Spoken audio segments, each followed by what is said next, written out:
Welcome to another edition of Jules Voto's Photo Focus. In this video, I'm going to be talking about Nikon's 28mm 3.5 f-mount lens. This was the third wide-angle lens introduced for the Nikon F camera. This lens was introduced in March of 1960, and in fact, in various forms, it stayed in production until 1983. And the version I have here dates from around 1971. And there were many cosmetic changes over the years. Really no optical changes other than adding multi-coating and shortening the minimum focus distance from 2 feet to 1 foot. And I'm going to go over all that in a minute, and I want to show you some of the differences. Now, I only have two versions of this lens. I have one of the originals, actually a 1961 version, and I have this 1971 version. So we're going to look at that in a second. One of the distinguishing features of this lens is the very large front element. And I've been doing a lot on 28mm lenses recently. I recently did a video on a 28mm 3.5 Olympus lens, a 28mm 2.8 Nikon lens, the 28mm 2.8 AF f-mount, Minolta's 28mm 3.5, and I was never big on 28mm lenses. Back in the days when I first got interested in photography, I had a 35 2.8, eventually got a 24 2.8, and when I worked for a newspaper, before I had any zooms, I was using the 24 and the 35. I think I had a 28 back then. I think I had a Series E that I wasn't that crazy about, as I remember. But I've been recently shooting with some of these lenses, and I really like them. So they're moderate wide angle. They give you a field of view of 74 degrees, whereas a 24 has a field of view of 84 degrees and a 35mm of 62 degrees. So I think this is really the first, I guess we'll call it a moderate wide angle. Some people feel that a 35mm is closer to a normal lens, although I don't agree with that. So let's go look at the cosmetic differences. Oh, and one other thing, you could pick these lenses up still very inexpensively. The non-AI versions, like this one, or the older chrome barreled versions, I've seen them as low as $25, whereas the AIS version, the last version of this lens, I've seen for under $100. So let's go look at some of the cosmetic differences, talk a little bit more about the various versions, and then we're going to look at some pictures. I took this lens with me, mounted it to my Z8 with the F to Z adapter on a recent trip to North Wildwood, New Jersey.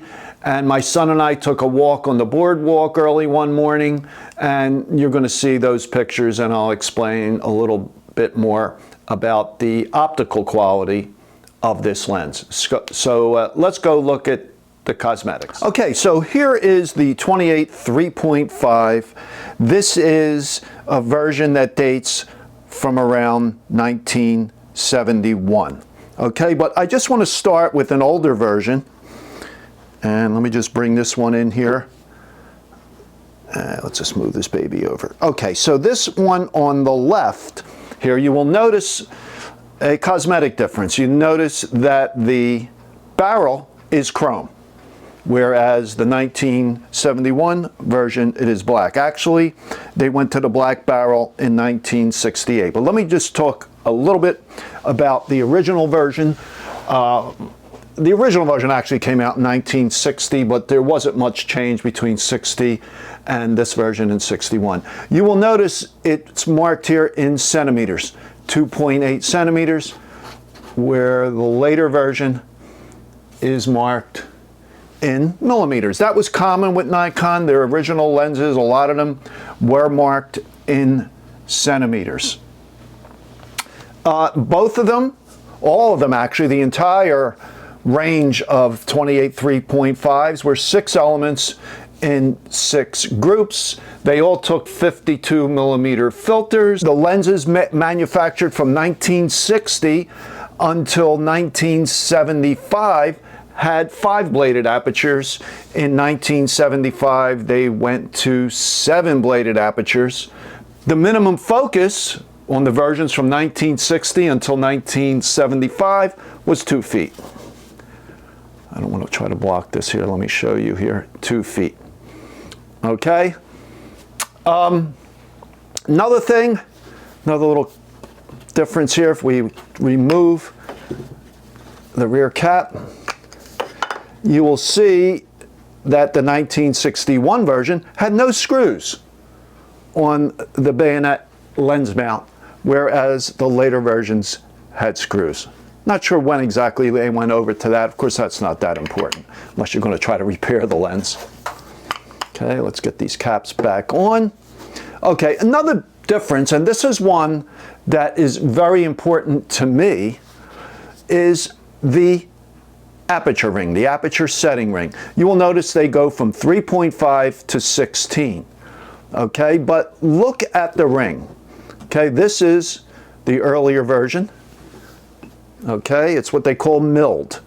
All right, this is the later version, and it is scalloped. I much prefer the scalloped aperture ring. I think it's easier to grip, especially with gloves on. Okay, let's put these back. Now,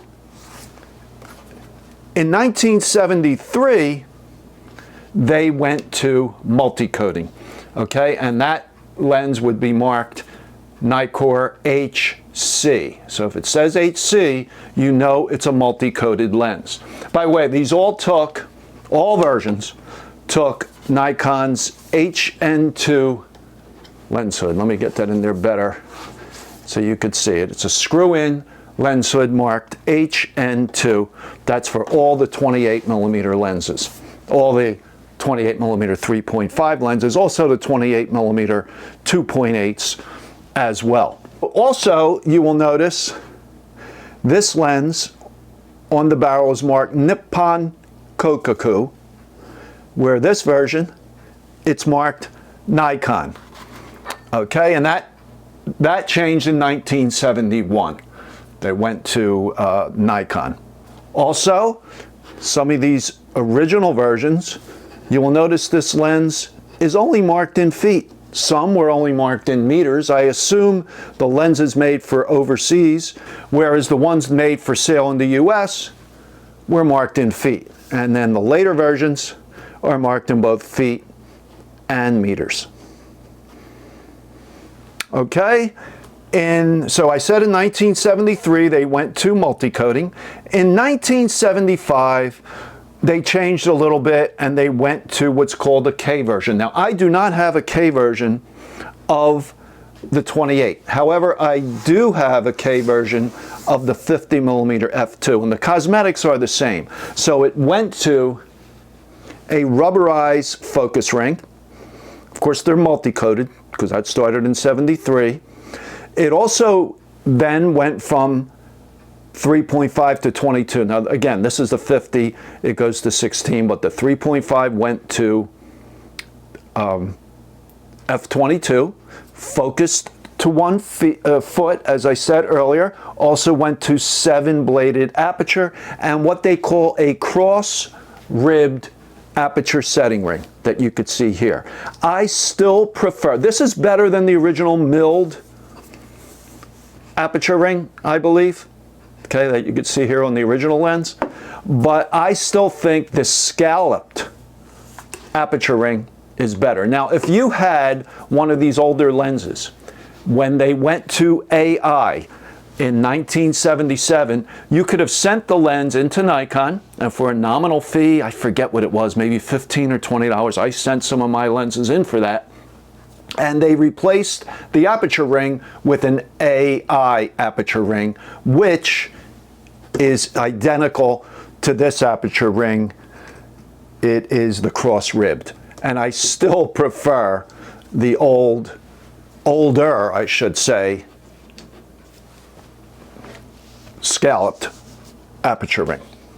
Okay, and then in 1981, just get these guys back in here, and I do not have an AIS version, but in 1981, they went to AIS and continued in production to 1983. So this lens was in production for 23 years. So there are a ton of them out there. They weigh 215 grams. I think the weight changed slightly over the years, but basically 215 grams or 7.6 ounces.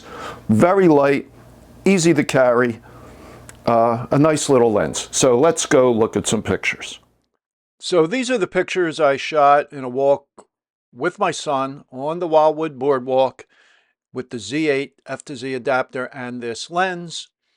I pretty much pre-focused on a lot of these. A lot of these were shot at f8. If you'll notice in the upper left, you see a little bit of vignetting there. This was cropped slightly, but I did pick up some vignetting. You'll notice that in the upper left and right corners and images with the sky. Also, as I said, I had the aperture set at f8 for a lot of these, and I just kind of pre-focused, and that gave me quite a bit of depth of field. And focus at 10 feet, it gives depth of field from about 5 feet to 220 feet. So I really didn't need to focus on a lot of these. Here you could really see the vignetting in the upper left and right, even in the lower left corner. And again, just point and shoot. And I did on a lot of these, but I did focus on some, especially the ones that were close up. And while a lot were shot at f8, I did also shoot some at 3.5 and 5.6. Now, I just want to show you the depth, as far as depth of field with this lens. A wide-angle lens gives you considerable depth of field. And if you set this lens to 10 feet, as I have it set here, and at f11, your depth of field will extend from approximately 4.5 feet. Okay, you can see the yellow line there between 4 and 5, all the way up to infinity. And you could just set the lens to that aperture, focus it at 10 feet, and you don't have to worry about focusing. Just point and shoot. Another thing I just want to show you here is, as I stated, we got some vignetting, and I used the proper lens shade, the HN2, but you will notice I have a filter mounted. The L37, it's a Nikon filter, 52mm filter. However, I think because of the thickness of that filter, that's why I got the vignetting. If I had not used the filter, I wouldn't have got the vignetting, most likely. And the reason I put that filter on is because, let's get this shade and filter off. It's because of that large front element. And since it's really not recessed hardly at all, I just wanted to protect the lens. Now you could see in this shot here, again, this is also at f8, you really don't notice any distortion. Of course, I converted from RAW in Lightroom, and I believe there are some built-in lens profiles applied. Again, here you could see that vignetting again in the upper left and right corners. Now this one was cropped a little bit to eliminate that vignetting, but it's pretty sharp. This lens is very sharp in the center, going out a little bit, but as you get to the edges, it is kind of soft. Stopping down does help a little bit. And this was, again, another one at f8. And again, it's pretty sharp. Again, you can see some of the vignetting. And here we have a shot at f11. And again, pre-focused, set at 10 feet.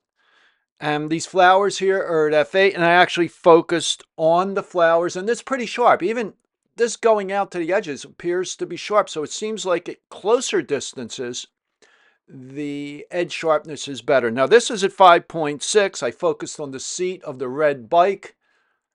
And here's another at 5.6.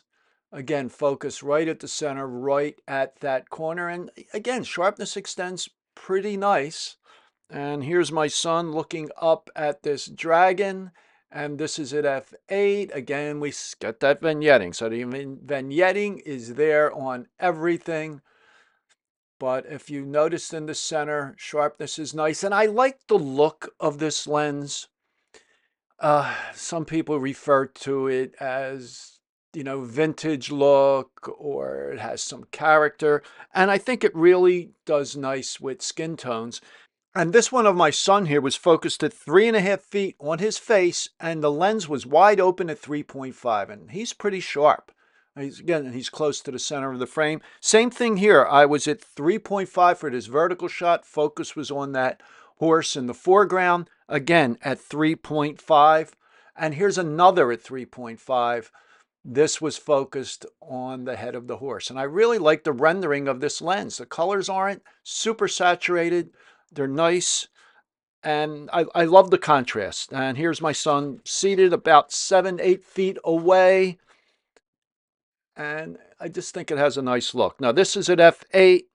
I focused on the giant French fry there, and I just waited for some people to come into the frame.